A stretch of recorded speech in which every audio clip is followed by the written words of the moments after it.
10 वर्षमा 10% बढ्यो नेपालको जनसङ्ख्या। बागमती र काठमाडौँमा सबैभन्दा बढी मानिस। रासपाले 3वटै निर्वाचन क्षेत्रमा उम्मेदवारी दिने तोकिए संयोजक ओलीको कटाक्ष। सरकारलाई सुझाव दिनु भैँसीको अगाडि बिन बजाए जस्तै।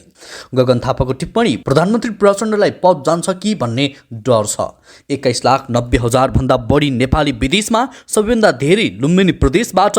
जुम्लामा आइतबार सार्वजनिक बिदा। संचार मन्त्रीको भारत भ्रमण। टेलिफोन महसुल घटाउन भारत सकारात्मक। कुहुन 30औं आइजिपीमा नियुक्त कुँवर। परीक्षाको तनाव नदिई हाँस्दै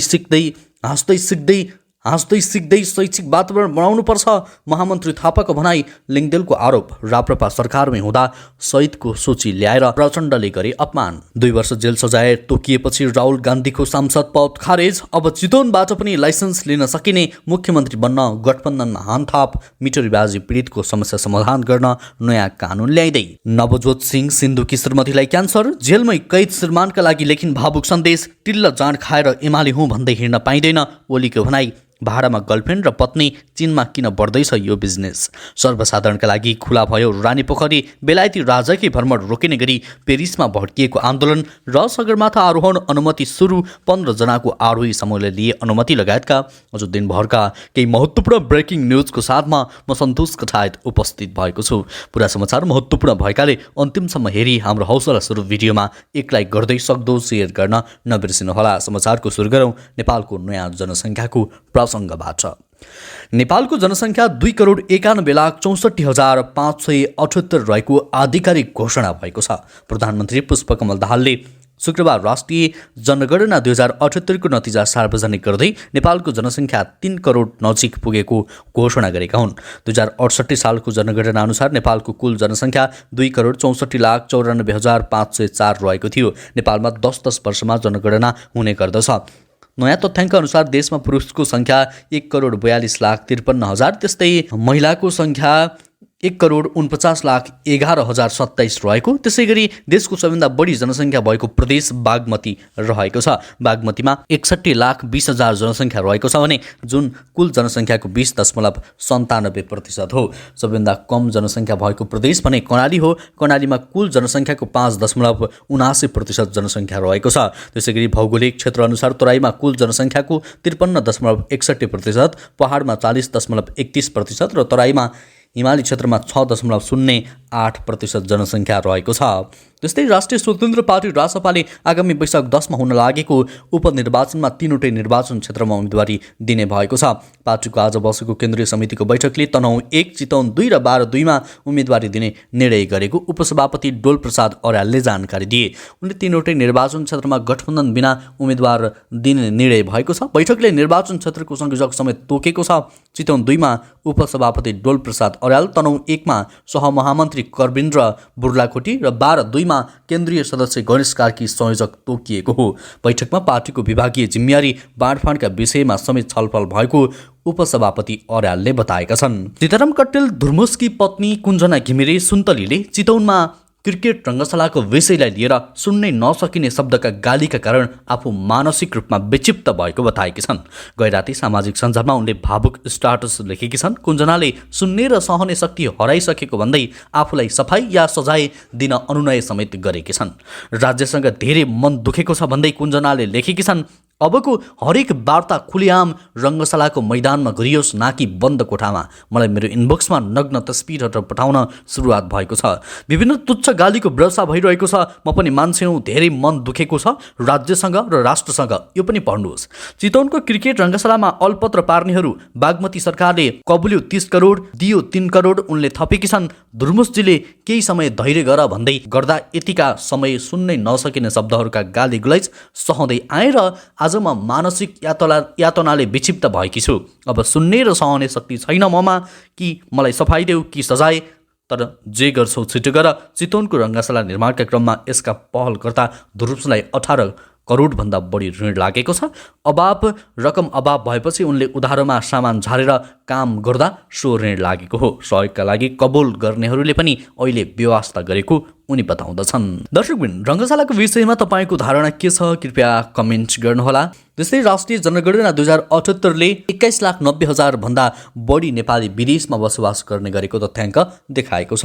राष्ट्रिय जनगणना 2078 को पूर्ण प्रतिवेदनका अनुसार 21,90,512 जना नेपाली विदेशमा बसोबास गर्ने गरेका छन्। 15,55,961 घर परिवारका 17,49,675 पुरुष र 3,90,917 जना महिला गरी 21,90,592 जना घर परिवारमा अनुपस्थित विदेशमा अक्सर बसोबास गर्ने नेपालीको सङ्ख्या रहेको छ। यो सङ्ख्या 2068 सालको राष्ट्रिय जनगणना भन्दा 2,69,098 जनाले बढी हो। 2068 सालको जनगणनामा 19,21,494 जना व्यक्ति घर परिवारमा उपस्थित रही विदेशमा बसोबास गरेको पाइएको थियो। अक्सर विदेशमा बसोबास गर्ने सङ्ख्यामा देशभरका नगरपालिकाबाट 67.04% रहेका छन् भने गाउँपालिका क्षेत्रबाट विदेश जानेहरू 32.96% रहेका छन्। प्रदेशगत रूपमा भने सबैभन्दा धेरै लुम्बिनी प्रदेशबाट 19.02% जनसङ्ख्या विदेशमा बसोबास गर्ने गरेको तथ्याङ्कले देखाएको छ। त्यसै नेकपा एमालेका अध्यक्ष एवं पूर्व प्रधानमन्त्री केपी शर्मा ओलीले पुष्पकमल दाहाल नेतृत्वको वर्तमान सरकारलाई सुझाव दिनुको कुनै अर्थ नरहेको बताएका छन्। भैँसीको अगाडि बिन बजाउनु र वर्तमान सरकारलाई सुझाव दिनु उस्तै रहेको ओलीको कटाक्ष रहेको थियो। शुक्रबार काठमाडौँको भिरकुटी मण्डपमा जारी जुत्ता चप्पल मेला अवलोकन गर्न पुगेका उनले सञ्चारकर्मीका जिज्ञासाको जवाफ दिने क्रममा यस्तो भनेका हुन्। उनले सरकारले आफूले दिएको सुझावको मतलब नै नराख्ने समेत जिकिर गरे। अध्यक्ष ओलीले नेपालमा जुत्ता चप्पल उद्योगको दिगोपनाका लागि अवैध रूपमा भित्रिने जुत्ता चप्पल सरकारले नियन्त्रण गर्नुपर्ने आवश्यकता ल्याए। त्यस्तै उनले नेपाली उद्योगको प्रवर्धनका लागि सरकारले कच्चा पदार्थको आयातलाई सहज र सस्तो बनाउनु पर्ने पनि बताए। हुन त अहिले सरकारले सुझाव दिने भनेको हिन्दीमा एउटा भन्छ नि, भैँस के आगे बिन बुझाए भैँस रहे पगुराए। भैँसीको अगाडि बिन बजाए भने उग्राएर बस्छ, केही मतलब राख्दैन। अहिलेको सरकारले सुझाव दिने कुरा पनि यस्तै हो। उनले भने हिजो लुटेर लिएर जुत्ता लगाउनु र आज भन्सारतिरबाट लुच फर्छोड गर्ने एउटै कुरा हो। तपाईँहरूको अघि मैले भने नि 50-53% त लुटेकै छ नि, अब त्यो रोकिन्न उनले भनेका छन्। त्यस्तै नेपाल प्रहरीको महानिरीक्षकमा बसन्त बहादुर कुँवर नियुक्त भएका छन्। शुक्रबार बसेको मन्त्री परिषद बैठकले प्रहरी अतिरिक्त महानिरीक्षक एआइजी कुँवरलाई प्रहरी महानिरीक्षक आइजिपीमा बढुवा गरेको हो। कुँवर नेपाली प्रहरीको 30औं प्रहरी महानिरीक्षक आइजिपी बनेका छन्। कुँवरले आइतबारदेखि कार्यभार सम्हाल्नेछन्। 30 वर्षीय सेवा अवधिका कारण शुक्रबार राति 12 बजेबाट प्रहरी महानिरीक्षक धीरज प्रताप सिंह अवकाश पाउँदैछन्। उनी अवकाश हुन लाग्दा सरकारले नयाँ आइजिपी नियुक्त गरेको महानिरीक्षक कुँवरले अर्घाखाँची जिल्लाको सन्धिखर्क नगरपालिका 1 मा विक्रमसम्म 2026 चैत 15 गते उनी जन्मिएका हुन्। भीमबहादुर कुँवर र नमकलवा कुँवरका छोरा वसन्तका दाजु बाबुराम कुँवर गण्डकी प्रदेश प्रमुख भइसकेका छन्। उनकी श्रीमती लक्ष्मी पराजुली र 2 छोरा छन्। प्रहरी महानिरीक्षक कुँवरले 2051 चैत 5 गते प्रहरी निरीक्षक पदबाट नेपाल प्रहरी सेवामा प्रवेश गरेका हुन्। त्यस्तै सडक डिभिजन कार्यालय काठमाडौँले कलङ्कीदेखि बल्कुसम्म पर्ने सर्भिस लेन धमाधम भत्काउन थालेको छ। सो क्षेत्रको सडकको बेसलाइन नै फेल भएकाले कालोपत्री उक्काइएको विभागका प्रमुख नारायण प्रसाद नेउरीले जानकारी दिएका छन्। चीन सरकारको सहयोगमा 4 वर्ष अघि निर्माण भएको कलङ्की बल्खु सडक खण्ड अन्तर्गत झन्डै 1 किलोमिटर सडकको बेस लेयर नै फेल भएको पाइएकाले पुरानो संरचना उक्काएर नयाँ कालोपत्री गरिने उनी बताउँछन्। बेस लेयरको विभागीय टेस्ट गर्दा बेस नै फेल भएको पायौँ, जसका कारण पुरानो सबै संरचना उक्काएर नयाँ कालोपत्री गर्नुपर्ने भएको छ। उनले भने अब अरबौँ लगानी गरेर बनाइएको यो सडक भत्काइएकोमा सर्वसाधारण भने आश्चर्यमा छन्। सडक डिभिजनका इन्जिनियर नेत्र पौडेलका अनुसार सडक डिभिजन काठमाडौँ र ललितपुरले उपत्यकामा रहेका सबै सडकहरूको अवस्था निरीक्षण गरिरहेको छ। त्यही अनुसार कलङ्कीदेखि बल्कुसम्म रहेको 1300 मिटर सडकको सर्भिस लेनमा बेस कमजोरी अर्थात् बेस फेल भएको समस्या देखिएपछि भत्काउन थालिएको बताइएको छ। उनका अनुसार यो सडक खण्डमा बेस कमजोर भएका कारण कालोपत्री चर्किने कतै खाल्डो पर्ने जस्ता समस्या देखिएका छन्। त्यस्तै मिटर ब्याज विरुद्ध आन्दोलनरत किसानको समस्या समाधान गर्न सरकारले पहल थालेको छ। महोत्तरीको बर्दिवासदेखि काठमाडौँसम्मको यात्रामा निस्किएका मिटर ब्याजी पीडित किसानका समस्या समाधान गर्न तथा घर फर्किन गृह सचिव मार्फत प्रधानमन्त्री पुष्पकमल दाहाल प्रचण्डले निर्देशन दिएको उनका प्रेस संयोजक सूर्य किरण शर्माले जानकारी दिएका छन्। सोही निर्देशन बमोजिम मकवानपुरका प्रमुख जिल्लाधिकारी राजेन्द्र देव पाण्डेले किसानसँग छलफल गरी सरकार कानुन बनाउने काममा लागेको र मिटर ब्याज विरुद्ध सरकारले मुद्दा समेत चलाइरहेको उल्लेख गरे। घर फर्किन आवश्यक सहयोग गर्न समेत उनले प्रतिबद्धता व्यक्त गरे। दिएका छन्। प्रलजीय पाण्डेसँगको छलफलमा पीडित किसानले आफूहरू एउटा अभियानमा भएको र कानुन नबन्दासम्म नफर्कने बताएका छन्। किसानले सो अवसरमा काठमाडौँसम्मको यात्राका लागि आफूलाई चिसो हुने र कम्बलको व्यवस्था गर्न तथा सवारी साधनको प्रबन्ध मिलाउन आग्रह गरेका थिए। प्रलजीय पाण्डेले किसानलाई कम्बलको व्यवस्था गरेका छन्। त्यस्तै सञ्चार तथा सूचना प्रविधि मन्त्री रेखा शर्माले भारतबाट नेपालमा टेलिफोन गर्दा लाग्ने शुल्क घटाउन भारत सकारात्मक रहेको बताएकी छन्। 4 दिने भारत भ्रमण सम्पन्न गरी स्वदेश फर्कने क्रममा आज बिहान त्रिभुवन विमानस्थलमा सञ्चारकर्मीहरूसँग कुराकानी गर्दै उनले सो कुरा बताएकी हुन्। उनले भारतमा बस्ने र त्यहाँबाट भारत जाने नेपालीले भोग्दै आएका समस्या समाधान गर्न आफूले छलफल गरेको बताइन्। विभिन्न सन्दर्भमा भारतमा ठूलो सङ्ख्यामा नेपालीको बसोबास रहेको छ। नेपालबाट भारतमा टेलिफोन गर्दा शुल्क कम छ, तर भारतबाट नेपालमा टेलिफोन गर्दा शुल्क महँगो छ। उनले भनिन्, यो विषयलाई हामीले गम्भीरतापूर्वक उठाएका छौँ। भेटमा आफूले नेपालको भन्दा कम दर नभए पनि कमसे कम रेसिप्रोकल ढङ्गबाट भारतले नेपालमा कल गर्दा लाग्ने शुल्क घटाइदिन आग्रह गरेको बताइन्। त्यस्तै नेपाली काङ्ग्रेसका महामन्त्री गगन कुमार थापाले प्रधानमन्त्री पुष्पकमल दाहाल प्रचण्डलाई पद जान्छ कि भनेर डराएको टिप्पणी गरेका छन्। मान्छेलाई बढी पाउने इच्छा हुने भन्दै उनले प्रधानमन्त्री प्रचण्डमा पनि पद जान्छ कि भन्ने डर रहेको बताउनु भएको छ। शुक्रबार साई शिक्षा निकेतन माध्यमिक विद्यालयले काठमाडौँमा आयोजना गरेको एक कार्यक्रममा बोल्दै महामन्त्री थापाले पूर्व प्रधानमन्त्रीलाई फेरि प्रधानमन्त्री हुन पाइँदैन कि भन्ने चिन्ता उत्तिकै रहेको उल्लेख गर्नुभयो। उहाँले भन्नुभयो, अहिले म यसो नेताहरू हेर्छु, एकपटक प्रधानमन्त्री भइसकेको नेतालाई अर्को पटक प्रधानमन्त्री होला कि नहोला भन्ने डर छ। पटक पटक चुनाव जितेकाहरूले अर्को पटक चुनाव नजित्ला कि भन्ने डर छ। अहिले भइरहेको प्रधानमन्त्रीलाई भोलि बिहान अर्को मिलेर आफूलाई हटाइदेलान् कि भन्ने डर छ। कार्यक्रममा बोल्दै महामन्त्री थापाले बालबालिकाहरूलाई भने डर दिने गरी शैक्षिक वातावरण बनाउन नहुने बताउनु भएको छ। बालबालिकाहरूलाई अभिभावक र शिक्षक मिलेर मेहनत गर्न सिकाउनु पर्ने र पटक पटक असफल हुँदैमा खत्तम भयो भन्ने गरी पनि परीक्षाको नाममा डर बोकाउने काम गर्नु नहुने उनको भनाइरहेको थियो। त्यस्तै कर्णाली प्रदेश सरकारले आइतबार जुम्लामा सार्वजनिक बिदा दिएको छ। राष्ट्रिय धान दिवस मनाइने भएकाले जुम्लामा आइतबार सार्वजनिक बिदा दिएको आन्तरिक मामिला तथा कानुन मन्त्रालयका प्रवक्ता निधिराज न्यौपानेले जानकारी दिएका छन्। उनका अनुसार 12 चैत अर्थात् जुम्लामा राष्ट्रिय धान दिवस मनाइने भएकाले जिल्लामा सबै सरकारी तथा सार्वजनिक सङ्घ संस्थामा सार्वजनिक बिदा दिइएको हो। त्यस्तै पन्जाब काङ्ग्रेसका 2 अध्यक्ष नवजोत सिंह सिद्धुकी पत्नी नवजोत कौर सिन्धुले आफूलाई दोस्रो स्टेजको क्यान्सर भएको बताएकी छन्। ट्विटरमा यो जानकारी दिँदै उनले हाल जेलमा रहेका नवजोत सिंह सिन्धुका लागि सन्देश पनि लेखेकी छन्। नवजोत कौर सिन्धु लेख्छिन्, उनी आफूले नगरेको अपराधको लागि जेलमा छन्। यसमा संलग्न सबैलाई माफ गर्नुहोस्। बाहिर बसेर तपाईँहरूलाई हरेक दिन पर्खनु धेरै पीडादायी छ। केही भएको छ, मलाई थाहा छ, यो खराब छ। तिमीलाई पर्खिरहेको छु। बारम्बार न्याय नपाएको देखेँ, तर सत्य धेरै शक्तिशाली हुन्छ र तपाईँलाई कडा परीक्षा लिन्छ। कलियुग माफ गर्नुहोस्। तपाईँलाई पर्खन सक्दिनँ किनभने यो दोस्रो चरणको आक्रामक क्यान्सर हो। आज शल्यक्रिया हुनेछ। यो कसैको गल्ती होइन किनभने भगवानले गरेको निर्णय हो। अमृतसरका पूर्व विधायक नवजोत सिंह सिन्धु सन् 1998 को रोड रेज मुद्दामा 1 वर्षको जेल सजाय भोगिरहेका छन्। उनी पटियाला सेन्ट्रलमा रहेका छन्। त्यस्तै नेपाली काङ्ग्रेसका महामन्त्री गगन कुमार थापाले विद्यालय तहका बालबालिकालाई परीक्षाको परिणामको ताण्डव नदी नाच्न गाउन हाँस्न सिकाउन बाँच्न सिकाउन जोड दिएका छन्। काठमाडौँ महानगरपालिकाले वडा नम्बर 30 स्थित ज्ञानेश्वरमा रहेको साई शिक्षा निकेतन हाई स्कुलको अभिभावक दिवस तथा वृहत सांस्कृतिक कार्यक्रमलाई सम्बोधन गर्दै उनले परीक्षामा पहिलो हुने तनाव बालबालिकाहरूलाई दिन नहुने बताएका छन्। कतिपय युरोपियन देशमा साना बालबालिकाको परीक्षा नै नलिने शिक्षा प्रणाली रहेको उल्लेख गर्दै काठमाडौँ क्षेत्र नम्बर 4 बाट निर्वाचित संसदीय सांसद समेत रहेका नेता थापाले शिक्षक र अभिभावक मिलेर त्यस्तै शैक्षिक वातावरण निर्माण गर्नुपर्ने बताए। पटक पटक प्रधानमन्त्री भएकाले अर्को पटक प्रधानमन्त्री बनिन्छ कि बनिन्न भन्ने डर, चुनाव जितेकाहरूलाई अर्को पटक चुनाव जितिन्छ कि जितिन्न भन्ने डर, बालबालिकालाई परीक्षाका बेला गराइनु हुन्न, हाँस्दै खेल्दै रमाउँदै सिक्ने शैक्षिक वातावरण निर्माण गर्न सबैले लाग्नुपर्छ उनले भनेका छन्।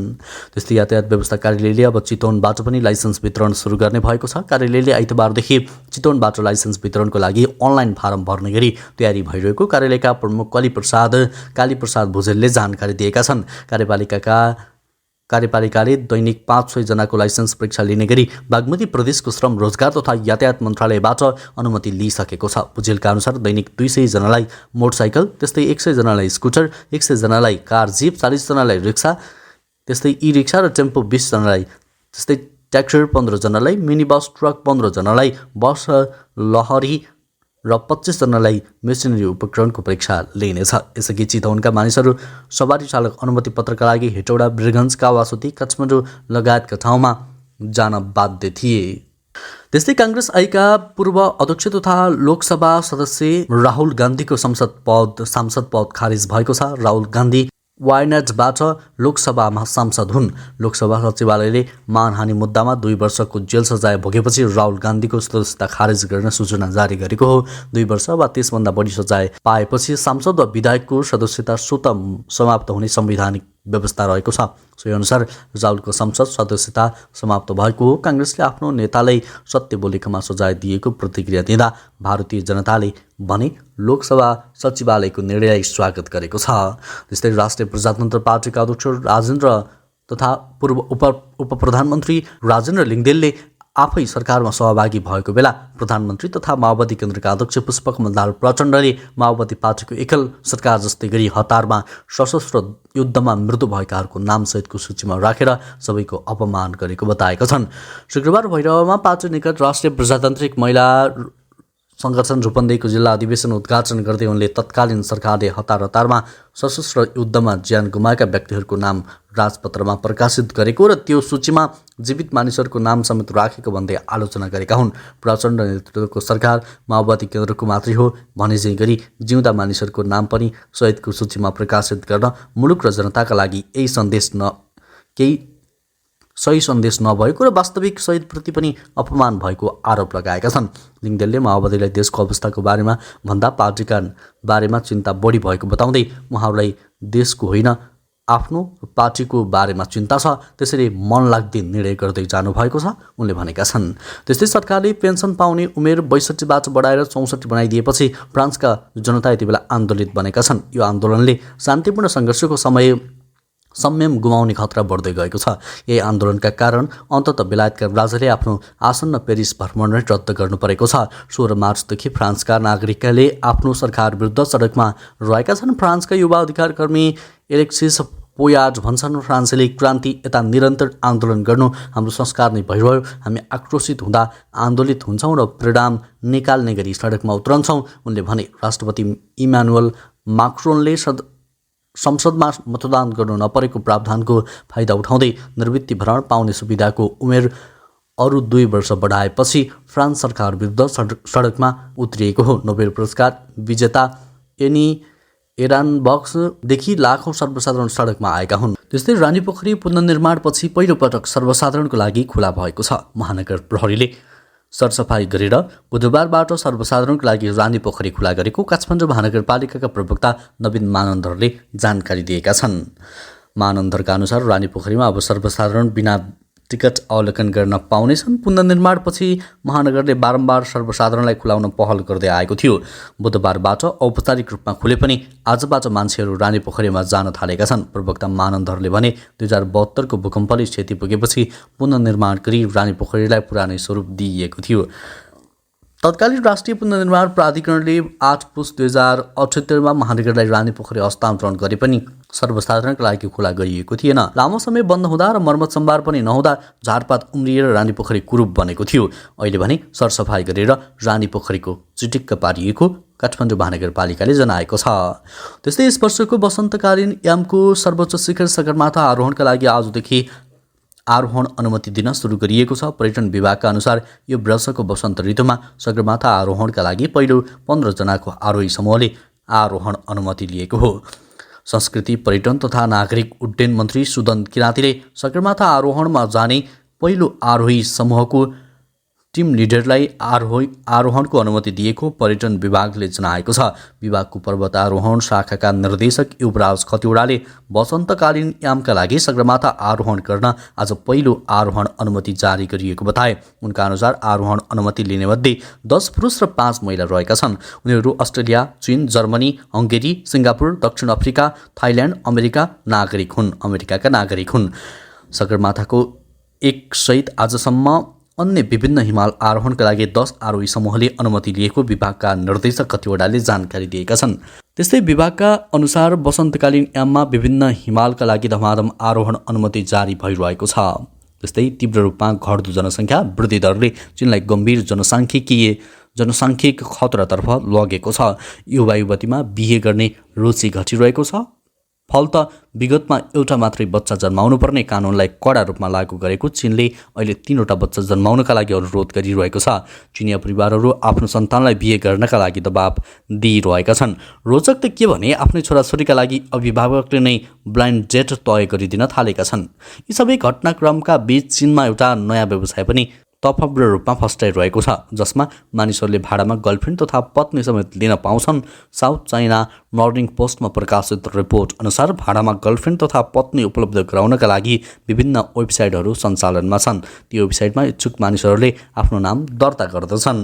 हवस् त दर्शकवृन्द, यो खबर सँगसँगै अहिलेलाई केही चर्चामा रहेका महत्त्वपूर्ण खबर अपडेटहरू यति नै। पलपलको न्युज अपडेटका लागि हामीलाई लाइक, कमेन्ट, सेयर अनि सजेस्ट गर्दै गर्नुहोला। नमस्कार, शुभ दिन।